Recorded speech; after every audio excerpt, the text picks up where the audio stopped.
nuuf kaayyoon Oromoota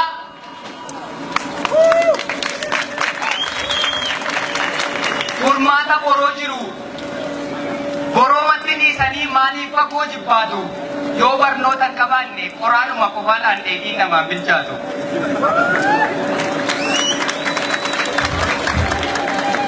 Caallaan keessan jiru taanaan gumbiin guddaan dhaabatee faayidaan qabu oomaa Oromoon akka baratuuf warri aarsaa kaffaltan hundinuu galatoomaa.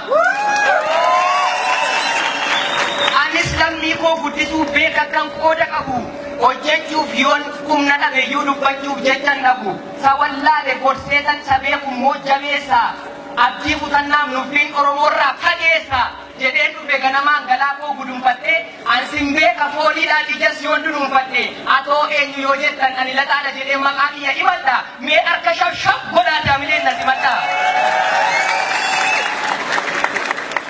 Qabataa kokolfaagaa gonkumaa mukaa'inaa dala teessaniiti Finfinneedha yoo ta'e biyya abbaa keessaniiti.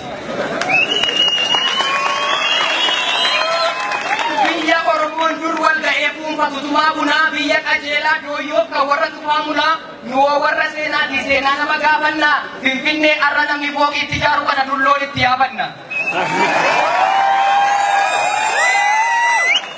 Eeyyee Kaazaanchis boolee maaltisee sarara fooqiin bareeda coqorsa turra ture dulloon keenyatu dheeda.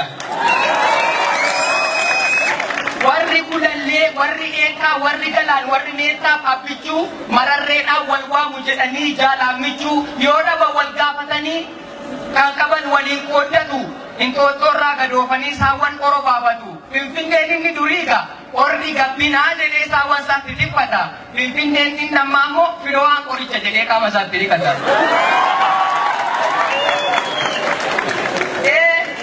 Bishaanuma dulloon keenya dhuganii arra jaanar fuudhan dhabne baasii hiriiraan malee anumtuu dhiyoo kana qarshii dhibba kaffaleen itti dhiqatee gale.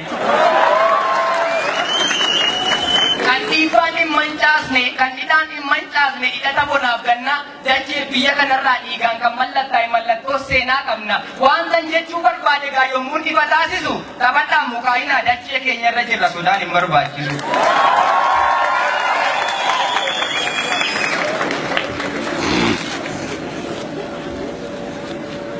Maaliif safuu cabsite gurbaan jedhina simbirroon safuu cabsite iyyuu hin dabarre karaa koo ani mucaan keessani gaandaganne nagaa koo har'a carraa argadhee sin fuuldura dhaabbadha maaltu si turgaa'ee jedhamee gaaffii na gaafadha nagaatu na turgaa'e naannoon kun foolii qaba akkam jirtu Oromoo koo Oromoo mootii sabaa Oromoo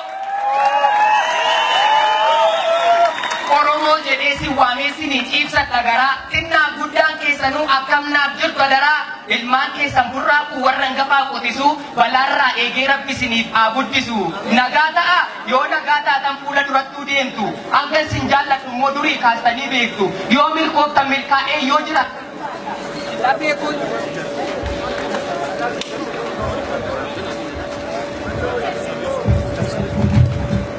nagaa ta'a yoo nagaa taatan fuula durattuu deemtu hanga sin jaalladhu immoo durii kaastanii beektu yoo milkooftan milkaa'ee yoo jiraattan jiraadha lafee kootu keessanii kanaafan sin jaalladha wanti siniif dhibee golfa anaafis dhibee golfa boo'a keessaniif boo'een kolfa keessaniif kolfa dhiigni keenya tokkuma iddan sinirraa qaba duuti keessan du'a koo cabni keessan naaf caba sinidhaam yaa Oromoo aantee firri koo lafa waan gaarii siniif darbeetu anaafis darbee qaba nagaan keenya qixxeedha yoo sin raftan hin rafa lammii koo gaafa xiiqii lammii gaafa mararree baga nagaa dhuftani baga jaawwan agarre. Isin fuuldura dhaabbachuun kun anaaf gammachuudha. Oromummaa jechuun immoo miidhagummaa jechuudha. Fakkeessaaf hin dubbannu numatti ho'inaan nafti. Waa'ee keenya yoo ta'e ragaadha waaqaaf lafti. Dheeraaf seera ammayyaatiif bu'uura ta'uu keenya. Bokkuu siiqqee qabannee guyyaa irraa ga'uu keenya. Obsaaf qalbii godhannee waan jige kaasuu keenya. Alagaa yoo meessinee maqaa bokkaasuu keenya.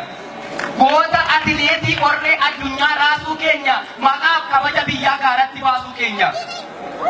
Fiigicha ajaa'ibaatiin miila dorgomtoota kaanii akka mul'uutti marqee atileetota keenya miti dorgommii addunyaa irratti kan guurumeetiif warqee. Warri gadaa, warri irreechaa hangamni sanyii mootii dimookiraasiyyuu kan jalqabe Oromoo lammii kooti. Dimokiraasii kan jedhamu bakka akkasiin arganne wanti 50 yaa'e sirna gadaa keenya qofaadha kan UNESCO irra taa'e.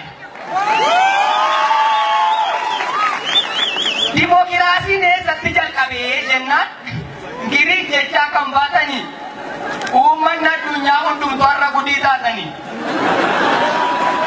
Seenaani yoo namni dhoksesi hin dhokatu eessatti ittuma didaan liqimsaa gaa dimokiraasiin kan jalqabe Oromiyaa keessatti. Egaa aneessi cabdee duuteef cabbii mucharree godhu kan garaan firan godhiin adaraan firan godhu bara qonnaan heddummaate biyyoon lafa diinessa yoo garaan jedhe malee firoomii baay'ee dittuu nama diinessa jaartiin cittoo hooqachuuf guyyaadhaan mana dhuftee silumaa dhaqa qabaa itti daaraa cinaatti kufte. Amanuma nama ammaa wallaallee irra waan cufaa gaafa jaarsaa dhoowwaatu gaafa diiggaadha jedhan gasoo kadhatee dhufa. Anatu beeka jedha waanuma boorisa liqimsu allayyaarra dhaabbate baay'ee yoo safaramnu arrabni dhedheeraadha qalbiitu gabaabbate. Oromummaan immoo hojiidha. Gaaffii uummata ofiif sajooran deebii barbaacha yoo qurxummii ciniinee ittiin agafuun oolle maal fayyada kan naacha. Yeroo isaatu ammadha. Booritti siiftaanitti siin qabannu beellama bakka eegamneef hanqaaqnee karaa gubbaarratti amnaan rabbiyyuu nu dheekkama. Yoo hojjenne maqaa fi bara keenya seqaataa galmeessinu otuu tatanneetiisnu kanaaf sana bane jennee sababan tarreessinu gadi baanee hojjennee lammiidhaaf taana dhiba manatti kan nu dhufu hiyyummaa dhukkubaaf du'a qofa. Egaa duuba deema maleeti arraba kootu dide arrallee komii miti gammachuu tasna dide kana kaakayyuun keenya gaafate kan abbaan keenya gaafate gaaffii waggootaaf jarraa mana barnoota afaan Oromoo Finfinneetti ijaarranne maal gammanna kanarra. Gaaffii kana waan gaafatee fuula duratti ba'ee nama meeqatu du'ee irbaata biyyoo ta'e. Otuu adda saaqamee galmeen seenaan hin jiraare lafee gootota meeqaa dhiiga gootota meeqaatu mana kana ijaare. Yeroo isaatti tura malee kan facaafame margaa. Isa du'eetu bade malee inni jiru waa argaa. Afaan keenya afaan saba guddaatu akka afaan cubbuu ta'e Finfinnee gadi dhiisee baadiyyaatti akka galuuf labsiin irratti ba'e. Har'a garuu seenaan labsichaa badee kaayyoon labsichaa hafee afaan keenya afaan barnootaa ta'ee deebee Finfinnee dhufe. Kuni gaamurtoo dhumaatti hin jiru ati galeessaa afaan keenyaan godaanu inna faalicha jibbaa godaanu maleessa. Dachee keenya gadhiinnee maal eessatti baqanna magaalaa guddoo keenya keessatti afaan keenyaan baranna. Magaalaa Finfinnee keessaa afaan Oromoo dhabnee daa'ima keenya afaan biraatiin barsiifachuu jalqabne jettanii aariif komiidhaan kan of reebdan dhagaatti yaalii bayyaa booka shilchawoo bulaa nagaatti.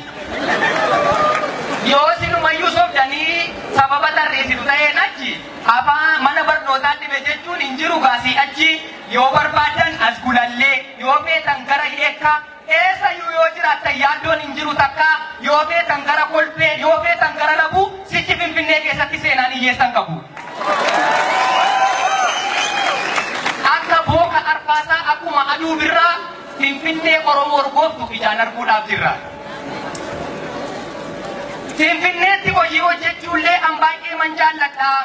Garuu manni barnoota afaan Oromoo achi keessan jiru mucaa koo eessan dhaqadha jettanii yaadda'uudhaan qarqara kan teessani kunoo har'a buqqa'eera hundee yaaddoo keessanii yoo feetan as Finfinnee kottaati yoo feetanii hojjetadhaa yoo feetanis daldalaa fulbaanatti mucaan keessan mana barnootaa gala.